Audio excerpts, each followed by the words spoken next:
মন্ত্রণালয়ের সভাকক্ষে এ বৈঠক চলছে।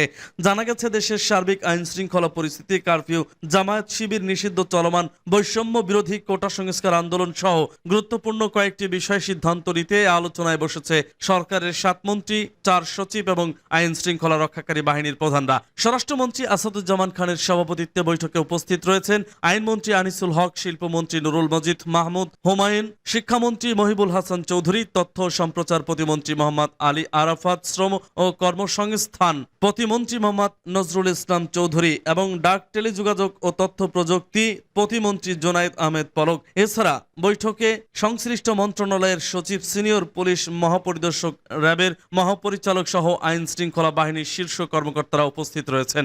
এদিকে মঙ্গলবার দুপুরে আইনমন্ত্রী আনিসুল হক বলেছেন, সরকারের নির্বাহী আদেশে আগামীকাল বুধবারের মধ্যেই নিষিদ্ধ ঘোষণা হচ্ছে বাংলাদেশ জামায়াতে ইসলামী ও ইসলামী ছাত্র শিবির। এর আগে সোমবার বাংলাদেশ জামায়াতে ইসলামী ও তাদের ছাত্র সংগঠন ইসলামী ছাত্র শিবিরকে দেশের রাজনীতিতে নিষিদ্ধ করতে একমত হয় আওয়ামী লীগের নেতৃত্বাধীন 14 দলীয় জোট। প্রধানমন্ত্রী শেখ হাসিনার সরকারি বাসভবন গণভবনে অনুষ্ঠিত জোটের বৈঠকে সর্বসম্মতভাবে এ সিদ্ধান্ত গৃহীত হয়।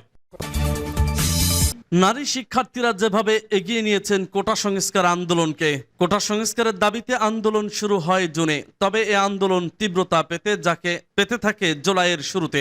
এ সময় ঢাকায় আন্দোলনের প্রাণ কেন্দ্র ছিল শাহবাগ কেন্দ্রিক মিছিল ও সভাগুলোর প্রতিটিতেই সামনের সারিতে ছিলেন উল্লেখযোগ্য সংখ্যক নারী শিক্ষার্থী। এমনকি বিক্ষোভ সভাগুলোই অধিকাংশ সময় স্লোগানও দিতে দেখা গেছে নারীদের। এবার নারী কোটার বিরুদ্ধেও শক্ত অবস্থান নিয়েছিলেন নারী আন্দোলনকারীরা।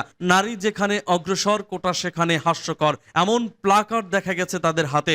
সভাগুলোই নারীদের বক্তব্য বারবার উঠে এসেছে, তারা বিশেষ কোনো সুবিধা নয়, বরং নিজেদের যোগ্যতায় সামনে এগিয়ে যেতে চান। শুধু শাহবাগেই নয়, দেশের প্রায় প্রতিটি বিশ্ববিদ্যালয়ে এমন চিত্র দেখা গেছে। জাহাঙ্গীরনগর বিশ্ববিদ্যালয়ের নৃবিজ্ঞান বিভাগের প্রফেসর ডক্টর সাইদ ফেরদৌসের ভাষ্যমতে, রাষ্ট্রের নীতিগত বিষয়ে সিদ্ধান্ত গ্রহণে নারী যে গুরুত্বপূর্ণ ভূমিকা পালন করতে পারে, এই আন্দোলন সেটি আবারও প্রমাণ করেছে। বণিক বার্তাকে তিনি বলেন, আমরা গত কয়েক বছর ধরেই দেখেছি নারী শিক্ষার্থীরা ফলাফলের দিক থেকে এগিয়ে থাকছে। এগিয়ে থাকাই হয়তো তাদের মধ্যে আত্মবিশ্বাস তৈরি করেছে যে তারা কোটা ছাড়াই এগিয়ে যেতে পারবে। আর সমাজ বা রাষ্ট্রের গুরুত্বপূর্ণ বিষয়গুলো নিয়ে নারীদের আগেও নিজস্ব চিন্তা ভাবনা ছিল, মতামত ছিল, তবে এ আন্দোলনে আরো জোরালোভাবে নারীরা তাদের সাহস ও অগ্রসরতার জায়গাটি বুঝিয়ে দিয়েছে। পুলিশ, সমাজ বা রাষ্ট্র কারোরই আর নারীকে হালকাভাবে নেওয়ার সুযোগ নেই। চলতি বছর প্রকাশিত বিশ্ববিদ্যালয় মঞ্জুরি কমিশনের 49তম বার্ষিক প্রতিবেদন অনুযায়ী উচ্চশিক্ষায় ছাত্রীর হার 46.55%। বর্তমানে বিশ্ববিদ্যালয় পর্যায়ে মোট শিক্ষার্থী সংখ্যা 47,56,747। তাদের মধ্যে ছাত্র 25,42,331 জন এবং ছাত্রী 22,14,409 জন। এদের মধ্যে পাবলিক বিশ্ববিদ্যালয়ে অধ্যয়নরত আছেন 21,13,826 জন এবং বেসরকারি বিশ্ববিদ্যালয়ে অধ্যয়নরত 1,583 জন। এ নারী শিক্ষার্থীদের বড় একটি অংশকে এবারের আন্দোলনে সক্রিয় ভূমিকা রাখতে দেখা গেছে। জুলাইয়ের মাঝামাঝিতে কোটা আন্দোলন সারা দেশে অত্যন্ত তীব্র আকার ধারণ করে 15ই জুলাই ঢাকা বিশ্ববিদ্যালয়ে আন্দোলনরত শিক্ষার্থীদের ওপর হামলার ঘটনা ঘটে।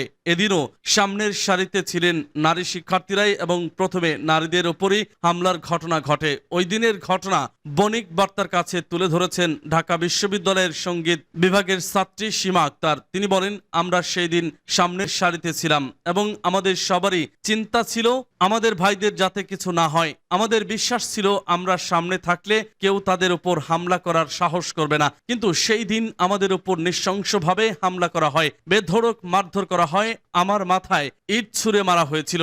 আমি কোনো মতে বেঁচে গেলেও মুখে মারাত্মক আঘাত পাই। ওই দিন শুধু ভিসি চত্বরে আমার আশেপাশে প্রায় শতাধিক শিক্ষার্থী ছিল, যার অধিকাংশ ছিল নারী। কবে খুলে দেওয়া হবে ফেসবুক ও টিকটক, যা জানা গেল। কোটা সংস্কার আন্দোলনকে ঘিরে সহিংসতামূলক কন্টেন্ট ছড়ানোয় দেশে ফেসবুক, ইনস্টাগ্রাম, হোয়াটসঅ্যাপ এবং টিকটক বন্ধ আছে। তবে এসব কবে খুলে দেওয়া হবে তা নিশ্চিত করে বলতে পারেননি ডাক, টেলিযোগাযোগ ও তথ্য প্রযুক্তি প্রতিমন্ত্রী জোনায়েদ আহমেদ পলক। মঙ্গলবার এ বিষয়ে তাকে প্রশ্ন করেন সাংবাদিকরা। জবাবে জোনায়েদ আহমেদ পলক বলেন,